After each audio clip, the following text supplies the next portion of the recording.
لسر ابداوی هاتنا گرهشتان یا کمیته دستوری بر خود جنبری سیامند حاجو سروکه شپیل آزادیا کردستانی با که راست بمریم ما مثلا سیامند دنباش بریا همو تشتکی چهار بندن کو جالی شاندار جمی و شاندا دسته دانستان کار جواک اسفیل دو باشون هشت واجب بندک پیشکش کرد و هفته دنیج واجب بندک پیشکش کرد او بچرانگی گوتو بجیر سر هاته کرن ارگن بین خال بخال یکم بندکم دست بکن کو شاندا جواک سیویل بو هشت کسان پیشکش کرد چاوا کاربردان سر هبون وی بندی بچرانگی خدمت سوریان کرد زانن يعني دوام دسبيكي بيجن الجنيف دالي لفترونن كونرينا وقلكي جرجودا يك رجيمة و جواكات سبيل ينزيكي رجيمة أو هشت كاسي ناديوات بن رابيشيا بيشكيش كرن أو دفكرن يعني بهولكيا وادا تقهرتن بيوستنينا دستورك هيا أو دستورات سالات 2012 هيا تقهرتن شينابن وهردو خالي بيشي يه بيشكيش كرن يه بنكيني دستوري بهوريان دا خبراريك بريه بهبندياوا بدستوري لنينا يكجي سر مسألة جزاء و دستور تبي ونديو ناكب دستوري لبلاستينينا حكش سوري هدف شيء يج خالات بيشي وخالات دو اجي بيجن دوي اف جزاي جزي سوري هاتما دانين جنتوي يكبوي يعني ولاتي دوراوا هيا دوي رابن يك ياد دوا خلا نظامي باراستن خردكنا سازين دولتي اجيت فبنداوي بدستوري رنينا براسي او تخازن باشا ما مستسيامد خالا بندا كورجيمي بيشكش كريد بردا دستا دانسانكارا سوريا قالك رخناوي السرها بنجبرشي جبر يك اف جدينين جنيف تشيد بن سر اساسكي تشيد بن دزگهی نور نعبا کرن زدمك نو سوري لوري دانين دستورك نوري داني قلت بيجي دوی از بپاريزن وخورد بكم دزگهی هاي سوري وافني رجيم ديت بيجي معناه چيه معناه تد بيجي دستورك نو بيوستنيا ريخستني هنا يعني سازين هنا دولتي دا رجيم بيجي دوی ورنا باراستن وخورد بكم وقتات دزگهی وسازیه هنه دولتی بپاريزي وخورد بكي تدبيجي تقهرتنا از ناخوازم اف مشكلة كبراستي يعني وكم قلت عليك تخازي تشتكينو باشا ممسا سيامن شاندا دانوستان كار يعني ويجي بندك بيشكش كر او حتى شراديك جهة رازي بوني بالجمع آلية دن دهمان دمدايا او حفت اندام جواك السبيل يكو عدالة الانتقالية دا دوريا باقوهيس بيشكش كرن او حتى شراديك جهة رازي بوني بو كاربردان لسرچبون او يعني قالكي قرينجا تبخازي ولاتكي وكا سوري قو بصالا شربوا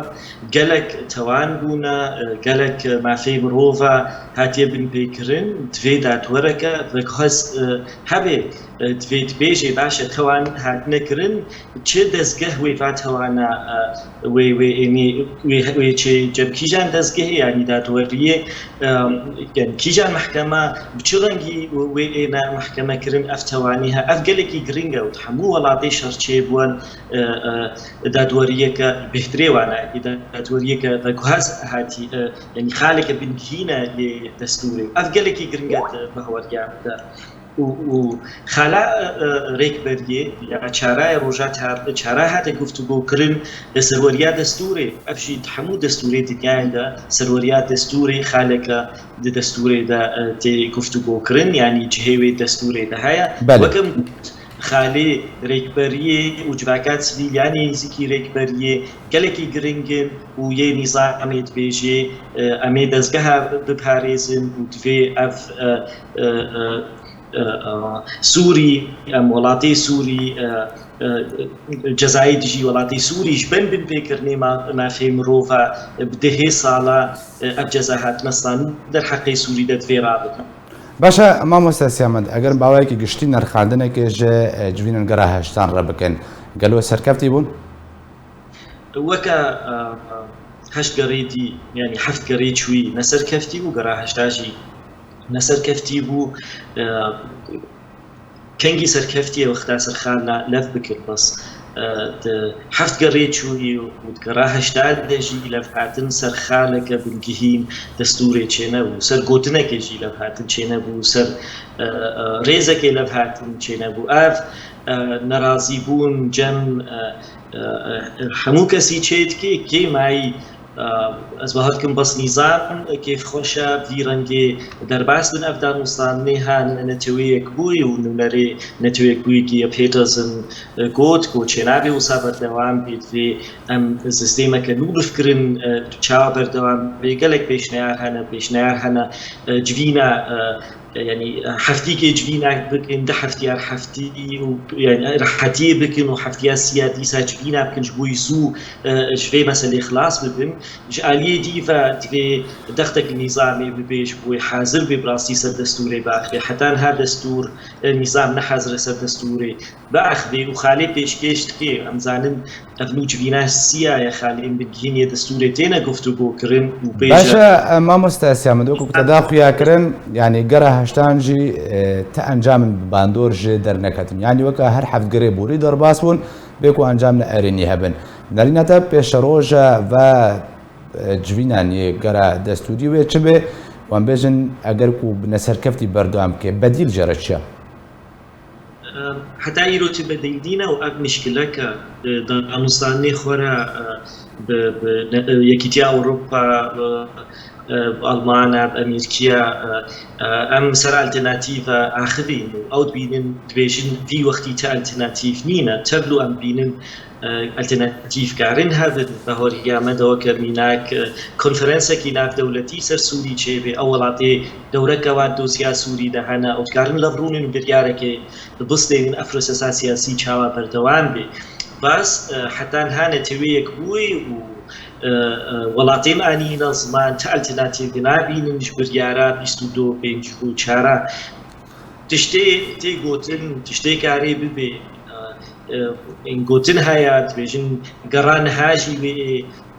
دارخستن هەکە دیسا گەڕان هاژی وەکە ڕاگەڕێدی دەرباس بێ بەلکی نەتەوەیەک بووی بێژێ ئەم ێسەکردێنن ئەم نەماکارن دستوري باخنج بتو پیشوچون نینا سلیدی هنه سلیدی هنه بلکی سروا باخن دبریارا 22 5 و 4 نه بس مثلا دستوری يعني چا ما مثلا سیامت ودره يعني اگر هيك وجوینن کمیته دستوری بیک جاری ورن راوستاندن دگران نهانده اف گوتن هيا لو ماشي كي بيترز دختي النظامي والريكبريه كيك و يعني فورا جدي وسر دستوري باخن ديارا بستين بس بهوريام ده براستيزن بريكبريه نينا نظام رجيمه يعني ناخوازي سر دستوري باخن باشا ما مستسيامن چارچوبه جوینن گره هشتانین کمیته دستوری بیشن شاندن کردی جمارک زنجیرک جوین انجام دادن اگر ته بحث و جوینم کل چه عالیه کی بوم جارن که هاتن گفتو بشکرن اون زنن هر گره که سر دستوری يعني جوینه دستوری چید بن ام وکا نافنداز لی کاردکم تیمکی دشینی ایل کار به نونریمات د کمیته دستور و جایجی تیمک حاضر بو و علی دیو گلک نونری ولاتین دوراوات دوزیا سوری ده هیا حاضر دبند وقت گریج وینه ده وما از بهارت كن جرك في وقتي ام استغلال بكن وام حاولت كن اول عطي دوره كواد وزيا سوري ده هي ببين في جاري ما نونري حكومتا كندا نرويج يكيتيا اوروبا المان وامريكي مديتي خالی مبارک گفتگو کردن مثلا پروسسا دستوری پروسسا سیاسی چاوا گرک بردوام به دینا خسرت نخویا که روشا کردستان سوری ام گفتگو کرد به جاری دانستانی کردی به امریکا رجال کی دریج مثلا گفتگو کرد سر روشا هری محمد امریکا دریج ما گفتگو کرد او تالیجی تهدیدین ئیرۆ ژعالیە ترکا بە هەمدەری کورسانە سووری هەنا هاتنە گفتوگۆکردن ئەف چەند خاڵی گرنگ بوو باشە هەڵوێستن وە بەتایبەتی ئالی ئەمریکی مامۆستا سیامەندیانی ئەو هەڵوێستا چوو دەربارەی پێشوەچوونن دەبەرێ بگشتی یەکژێ ئەمریکی زەلال گوتن ئەم